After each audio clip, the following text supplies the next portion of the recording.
Hola a todos gente. Sean bienvenidos a una nueva teoría, sugerida por muchos de ustedes y la cual quise hacer desde hace tiempo. En este video veremos qué hubiera pasado si Cell utilizaba el Kaioken, esto contra Goku en el torneo en los Cell Games. Obviamente y para que quede claro, Cell sí posee tal técnica debido a los datos que Gero fue recolectando durante el transcurso de los años, sin embargo, este jamás lo utilizó debido a que desconocía que Entre podía utilizarla ya que jamás vio a Goku usando el Kaioken. Con esto aclarado, vamos a suponer que aquí, Cell sabe sobre la técnica que Goku aprendió con el Kaiosama del Norte.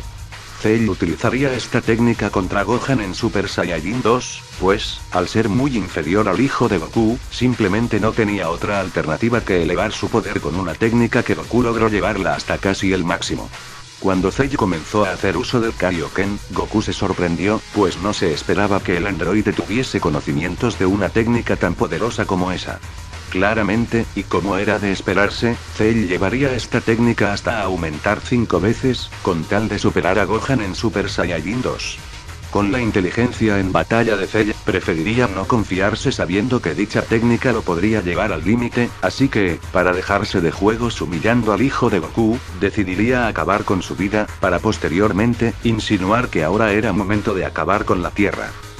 Los guerreros Z lucharían contra Cell con todas sus fuerzas, sin embargo, él mataría uno por uno a cada guerrero. Ahora ya sin más problemas con los que lidiar, y debido a que él puede fácilmente sobrevivir en el espacio, decidiría destruir la Tierra, para posteriormente, ir vagando por el universo. Muchos años después de lo acontecido, y con la Tierra destruida, Babidi se pondría a buscar al ser que había desplegado tanto poder, sin embargo, al toparse y encontrar a Cell en el espacio, solo le esperó una muerte junto con Dabura, quienes no podían rivalizar con el androide. Por otro lado, cuando Bills despertase en busca del Super Saiyajin Dios y se enterase por Whis que ya no existían los Saiyajines, jamás se vería cara a cara con Cell.